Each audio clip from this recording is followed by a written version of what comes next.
From LinkedIn News, I'm Leah Smart, host of Everyday Better, an award-winning podcast dedicated to personal development. Join me every week for captivating stories and research to find more fulfillment in your work and personal life. Listen to Everyday Better on the LinkedIn Podcast Network, Apple Podcasts, or wherever you get your podcasts.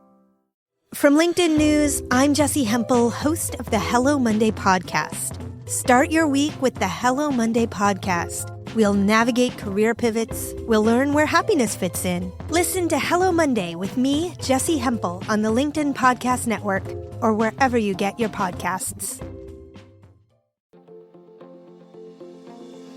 We want to continue to make this podcast better, and we need your help to do it. We created a short survey that'll help us to get to know you better, and we want to hear from you. This is your chance to make sure that we are creating content that speaks to your unique needs. There's a link in the description below. Now let's get to the episode.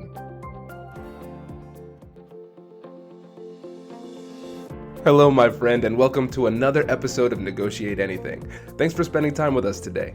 It's listeners like you in 181 different countries that have made Negotiate Anything the most popular negotiation and conflict resolution podcast in the world. I'm your host, Kwame Christian.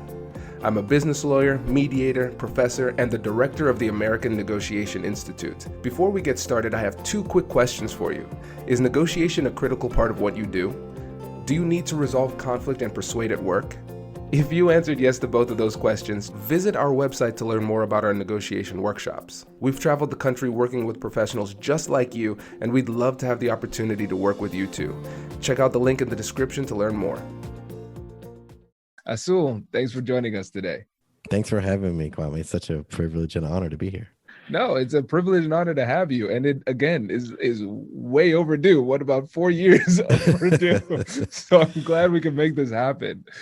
So how would you get us started by telling the audience a little bit about yourself and what you do?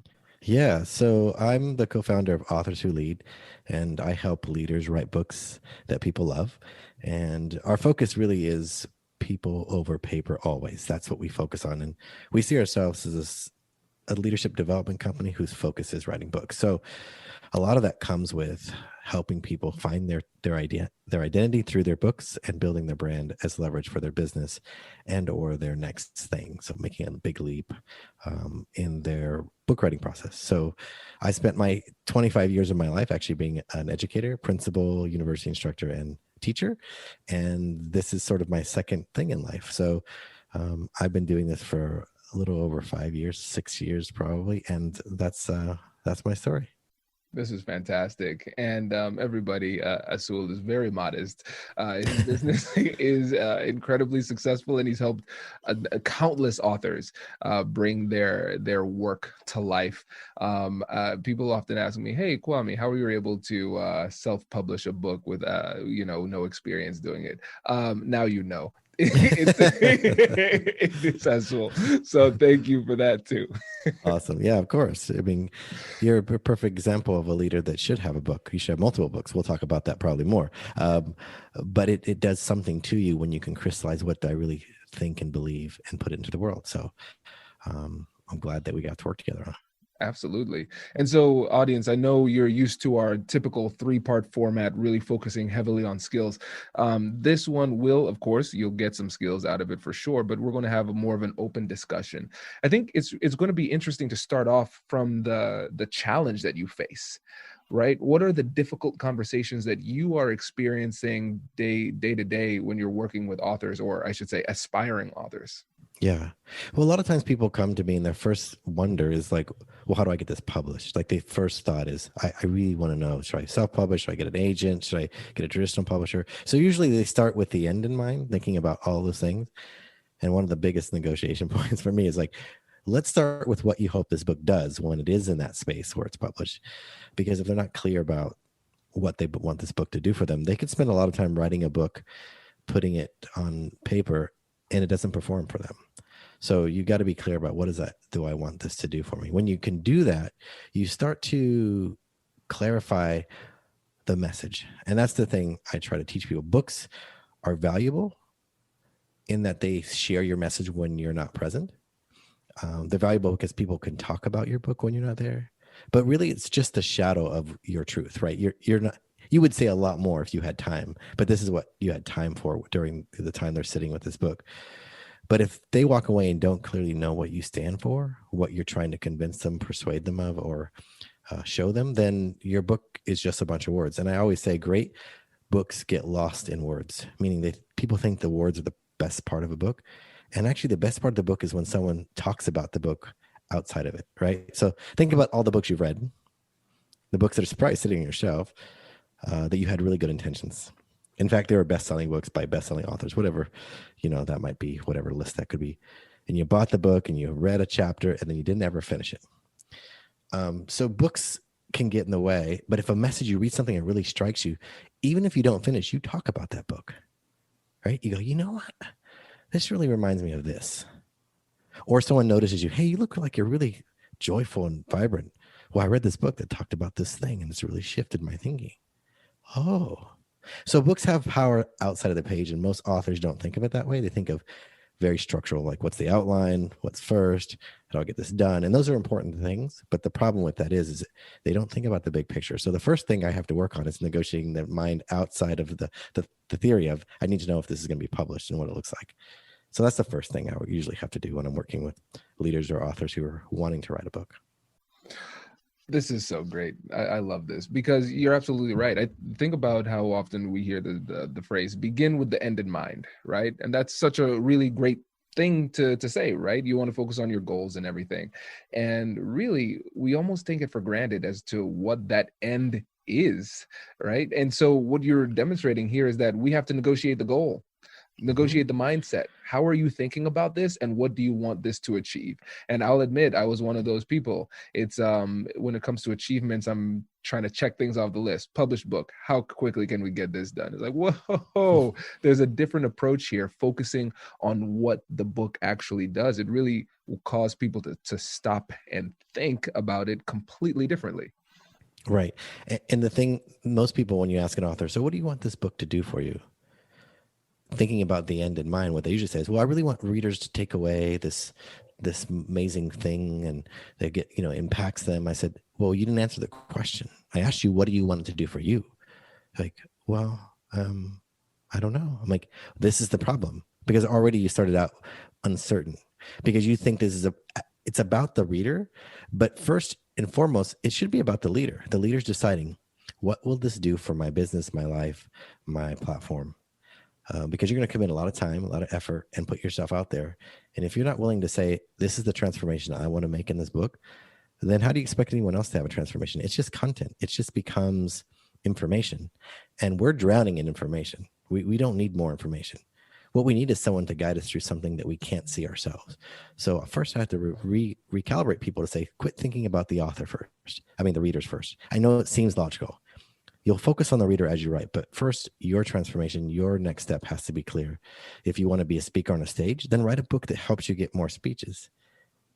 The content can be the same, but just a different focus.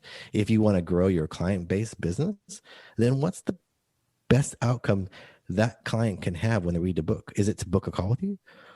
Is it to have you come speak to their teams? If you're not clear, you're not going to deliver to them. So be clear so that you know what to deliver the reader. And that's the first thing they have to make a decision when they're deciding, what does this do for me?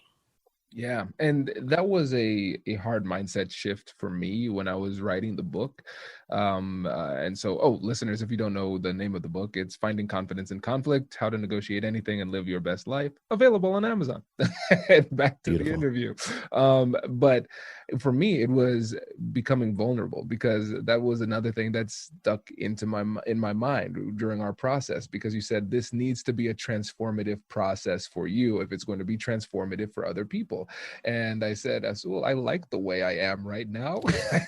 I like being behind this. I like being Oz behind the screen. Yeah, exactly. Because the thing was, and you can attest to this, honestly, like when I was first thinking about the book, it was quite boring.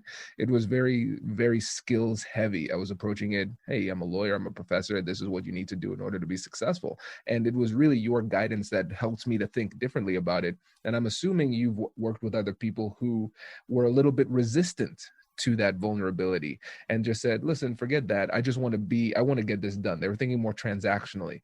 How do you work through that when people really just want to push through and get it done without having the requisite amount of vulnerability to make a really great book? Yeah, I'm working with an author actually currently who's got a book deal in the UK and is pitching another, to a big, the big 5 publishers, to a publisher here in the US, and is an expert, has, 1.5 million subscribers to their YouTube channel, is a doctor, like very successful. The part that's missing is his vulnerable truth. Not because the book won't do well, but it won't be talked about if there's not a story to share. And most people, because they live their life in their body, don't think that their story is very unique. They think, well, you know what? Actually, that's the least interesting thing about me. And the truth is, everyone's selling sunshine. If we think we're unique and that what we do is unique, you'll just take a little bit of a Google search and realize 16 other people do exactly what you do. So you can't win by being unique in the delivery thing of the sunshine. Because if someone draws a circle on the ground and says, look at my sunshine circle, it's awesome. And then someone next to you just draws a bigger circle and says, look at my sunshine circle. It's sort of an interesting dilemma, but nothing that we're doing someone else can't repeat. So when I was a kid, I got a magnifying glass in a science kit. And the coolest thing about it was I could use it to look at things up close. But then I discovered you could burn your friend's leg. You can light a leaf on fire, right? Maybe I might have burned a few ants, so I owe some cosmic karma for that. But the lesson learned was that focused light is the same sunshine that would just warm your hand can actually burn or ignite something. And so most authors miss that they are the lens. They are that magnifying glass. They worry about the content, the sunshine. Don't worry about the sunshine. What you write in the book is less important than you think. It's knowing why you're the unique messenger. Why would you be the one to tell the story? Jada Selner, the co-founder of Simple Green Smoothies, says, there are no unique messages, Azul, just unique messengers. And that's very true. That's very true in the sense that I want authors to see themselves first in their body and not hiding themselves behind the content, because no one will remember them. If I can take their name off of it and put someone else's, how is that going to be impactful? How is that going to help them build a legacy, a business, or a brand when it's just the content there? So that's another piece of that's important to think about when you're trying to create something. And your story in your book, even though the title and stuff shifted, I think you did a better job of the title than you and I came up with. But the story, the essence of it, is the reason why people remember it. It's the reason people, tens of thousands of people watch your TED Talk, because it puts humanity in it. And I was like, man, that's so true, what Kwame says. So I just want authors to hear that, is that if we loved information, we'd all dumpster dive at the end of the school year at universities and get textbooks and just read them. Content. We don't, because that's not what keeps us moving forward as humans. It's the story that's attached to it. Hi, I'm Katherine Kanapke, and I'm the Chief Operating Officer here at the American Negotiation Institute. Did you know our company offers completely customizable negotiation workshops? The negotiation and conflict resolution skills that your team will learn from these workshops are beneficial across all professions, but they're especially useful in procurement, purchasing, sales, sourcing, and contract management. Our calendar is filling up quickly, and we even have some workshops scheduled for next year. If you think you might want one, I'd suggest reaching out soon so you don't miss out. Check out the link in the description to learn more. Also, be sure to check out our YouTube, LinkedIn, and Instagram accounts to see our daily negotiation content. Thanks for listening. Raise the rudders! Raise the sails! Raise the sails! Captain, an unidentified ship is approaching. Over. Roger. Wait, is that an enterprise sales solution? Reach sales professionals, not professional sailors. With LinkedIn ads, you can target the right people by industry, job title, and more. We'll even give you a $100 credit on your next campaign. Get started today at linkedin.com/marketer. Terms and conditions apply. I love this. Yeah, it makes a lot of sense. It makes a lot of sense. And now, as we progress in the process, and let's say they're bought in. They say, all right, Coach Azul, I'm on board. I'm going to do it your way. I'm going to be vulnerable. I'm going to be open. And now what ends up happening is they say, listen, I'm going to make this perfect book. And so they spend a month making a perfect book. Then they spend a year making a perfect book. And then they're spending 3 years making the same perfect book. And then 10 years later, you're like, hey, what's going on with that book? Yeah, man, I'm still working on it. And this is something that I struggled with too, and you helped me through it. How do you work with people who get into that cycle of delay where you need to push them toward completion, but there's something blocking them from actually getting the job done? Yeah, you know what? Nothing works better than a deadline that's external. But the way that I help people is remind them that there is no perfect book, that perfection is an idealism, and that they have to get over that. The same, when I used to coach TED speakers, the thing they would want to know is, I really want to do a good job being a great speaker. I'm like, well, it's not called great speakers. It's called ideas worth spreading. Spend all your time on an idea. It won't matter how great of a speaker you are. The virality comes from the message that you share that no one else can see. And so it can be imperfect, right? That's the thing I help remind them is there's no wrong choice when you're trying to decide, should this go in the book? Should it not? It's more or less of, there's only one choice. It's the choice you make. And if you can own that and you realize I can't be wrong, you start to make progress. Because the other thing besides wondering about, well, how does it get published? People wonder about is, well, what if it's not any good? What if it gets bad reviews? What if someone else already wrote about this and I didn't know it? Like all these things that are future forward. I said, those are not things you can control. They're not here. They're not now. So the only thing you do is the now, which is finish the book. Because I'm the worst. I tell people it took me 24 years and 30 days to write my first book. It was 24 years to talk about it, read about it, outline about it, study, take courses, and then 30 days to actually write the book. It was not hard. In my head, it was hard, but what the problem was, I was living in a perfect world. This has got to be good world. And I realized that never did anything for anyone living in my head. Yeah, it makes so much sense. And it seems as though it's not just about the facts of the situation, right? You have to play almost the role of therapist to a certain extent to figure out what that block is. Right. So when people show up with a block or a problem, people refer to it as writer's block, but I say there's no such thing as a writer's block in that you don't know what to say. Writer's block is the fact that you have too much to say. So the first thing I help people do is empty the funnel. So if you imagine that the book writing process was like taking a bottle, putting a funnel on it and pouring the words into the bottle, like, oh, I should be able to just get an outline and then write a book, right? We're all trained to how to write academically. Why can't I write a book? But the problem is they start pouring the words on the page through the computer or whatever, and it just seems to drip out, like what's going on? Or it pours over the top of the funnel. And instead of evaluating that there's something blocking the funnel, they just get a different bottle and they start again. And the blocks are inside or before you start writing. There are all these doubts, these fears, these wonders about perfectionism, these wonders about being right. And so I spend a lot of my time helping people empty the funnel before we even let them put words on a page.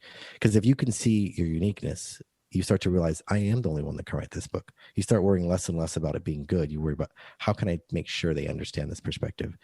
You've heard many times from many people that you can't read the label from inside of the bottle. And most people don't think they're very unique or special. And my job is to convince them and show them why and help keep emptying the funnel so they can get back to writing. Yeah. And in your experience, what were the most challenging conversations that you had to have? Sometimes I'm not sure that this is the right book, meaning you said you had this goal and you wrote this book, but it felt a little safe. Like you worried too much about it being good to actually say something, and it might need to be rewritten. That's a hard conversation when someone spent X amount of months working on a book. Working with Pat Flynn, who's the host of the Smart Passive Income podcast and blog. And we spent a lot of time working on a book that at the end, when we read it together straight through, we had like 2 separate sessions. And at the end, we just looked at each other and said, this isn't it. And he's like, nope. So 70% of that book had to get thrown out. The deadline didn't change, unfortunately. So we had to keep like writing quickly. But that's a really hard conversation to hear. I've been told that by my editor like 3 different times. This isn't the right book. And I'm like, are you kidding me? But I know that they're trying to help me. And I know that it's not hard to put words on a page. The hard part is if I start to believe that I can't do it. That's when you start getting stuck. And once you get clarity about what do you want this book to do, and then you realize I have a mission here. If I'm intending to do this, I got to get out of my head, empty this funnel, and get back to words on a page. Because most people don't realize how quickly they can write. They count things like thinking, quote, researching, as writing. That's not writing. That's researching or thinking. And if you sit down to write, most people, if they put a timer on and wrote for 5 minutes and then figured out their per minute speed, find out they can write pretty fast. In fact, they can write 2,000 or 3,000 words in a minute.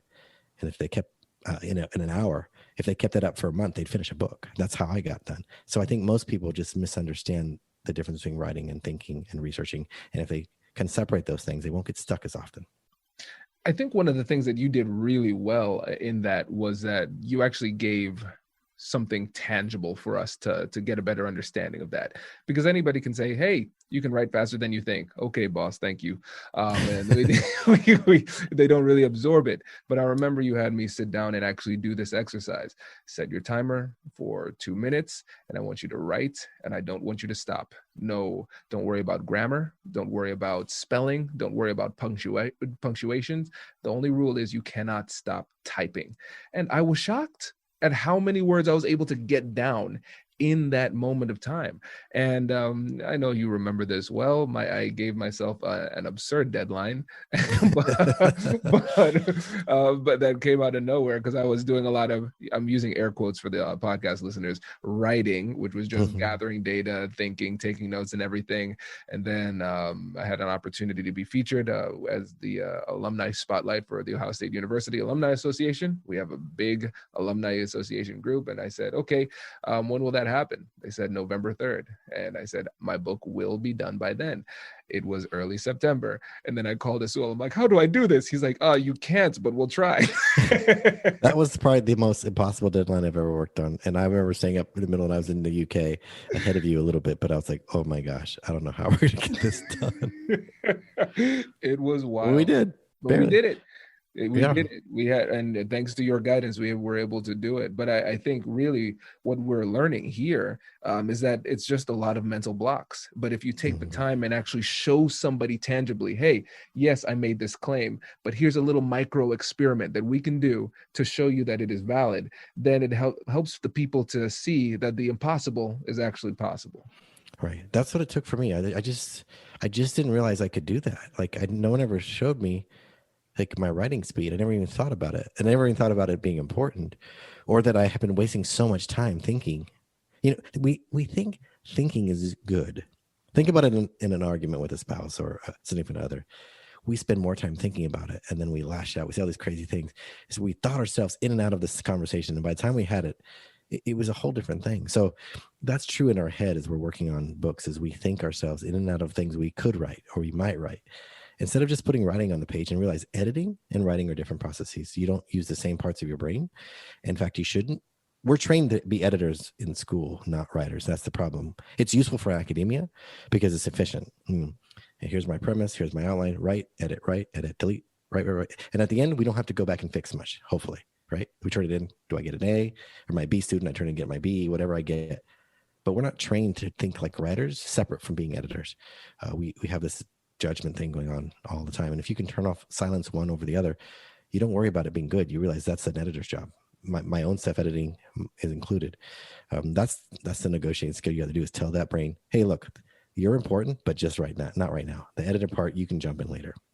This is great. Yeah. And one last thing before we go, and I think this is something that would be really important for the audience to understand, is negotiating with people who have egos, with people who fancy themselves to know a lot, and like people who are authors. I think you have to have a certain amount of healthy ego to feel confident enough letting people know what you think on a specific issue, right? And then for you, you're specifically targeting leaders. Again, you have to have some level of ego in order to lead, not a problematic type of ego, but it has to be there. And so you're dealing with people who are already successful, top of their fields, and people who have already written in different capacities. And then you have to really show them that they know less about writing than they think. And so how are you able to do that while still maintaining a strong relationship? You know, what's interesting, the group of people that's the most challenging for are academics. Though I have helped professors write books before, they know that they're not writing in a tone that is interesting. The hardest thing is to unplug that part of them, their writing style, because it comes with a certain amount of persona, like, this is who I am. And I'm like, do you want to be that person, or do you want to be the person that impacts people? Like, you choose. Recently, I was working with a former NFL player. We're working on 2 books. I mean, man, this guy knows a lot about football. I know a little bit, but I don't know very much. The interesting thing is I have to command him, just like I command any other author, to take action. He's used to being coached, but I mean, you have to be, the Eagles are frail and fragile. You've got to be careful, because I don't want to crush the writer, but I also don't want them to think that I'm not going to push them in a way to get them to do something. I know you see it this way, but if you came here and don't trust me, then this isn't going to work. And I think one other time, and you'll know because you're in the law profession, somebody told me, you charge as much as a Manhattan lawyer. I'm like, I do. And they're like, well, I mean, I could find a Manhattan lawyer. I go, will you find a Manhattan lawyer that can help you write a book? Please do. And they're like, oh. I was like, it's a specific skill. My job is to see messages and words before they get put on the page. My job is to be a book whisperer, to see things that other people can't see. There's nothing wrong with being a Manhattan lawyer, but that's just a different skill set. So, but their mindset was already fixed that this was not value, and there's nothing I could do to help them, and we had to part ways because their mind was fixed. They wanted it to be easy and not hard, and they wanted to find a way out. I'm like, there's no way out of this. Getting less price is not going to make it any easier. So I think part of the negotiation is me understanding what I can do, what I can't for them, and showing them themselves. Because the truth is, Kwame, you were your own best teacher in this work. I just pointed you in the right way. I didn't tell you had to do it this way. And you figured it out by me saying, look, this is where I want you to observe this, and then do this. And you did it. And then if it worked for you, you would adjust, right? So I think that's the other thing is I don't tell people how to, I just point them in the direction they should go. Right. But that's so powerful as a leader though, right? Because you're guiding people, they're responding, but you're not pushing people. And I think that's a really interesting distinction. Yeah. And it really, I mean, I can't make them right, but I can inspire them to take action when they're stuck, when they have a reason, when they're actually arguing with themselves, and I'm there, why they shouldn't do this or why this isn't working. And I said, you know what? It really is words on a page. And I make them write for 8 minutes when they're stuck. I go write for 8 minutes. And I watch and I say, how many words are like 350? I go, if you kept that pace up for the next 9 months, you'd finish a book. You don't think you don't have 8 minutes a day? It's hard to argue with their own data. I'm like, interesting. This isn't about not having time to write. This is you arguing with yourself of why you're not doing it. So we've got to get over that first. Right. Oh man, we can talk about this forever, and I know that because we have. But before you go, can you tell the audience again about your business and how they could reach out to you and potentially work with you too? Yeah, you can find me at authorswholead.com. I also have a podcast under the same name. We interview authors from New York Times bestselling authors to first-time writers to 12-year-olds who publish books, just about behind the scenes, about the process they went through, about what was hard, what was easy. Did they get an agent? Did they not? Would they do it differently if they could do it again? So Authors Who Lead podcast is another great place to find me. And you can find me on my social media at the same thing, Authors Who Lead. Fantastic. Azul, thank you so much, my friend. Really appreciate it. Congratulations, you've just joined an elite club. By listening to a full episode, you're now officially on the Negotiate Anything team. So welcome aboard. What most team members do is they subscribe to the podcast because that allows them to automatically get the latest episodes of the show. The best things in life lie on the other side of difficult conversations. Keep learning, keep practicing, and keep getting better. Your relationships will improve, your career will soar, and you'll have the confidence you need to get the most out of these crucial conversations. Again, thank you for joining the team. We're excited to have you, and I will see you in the next episode. I'll catch you later.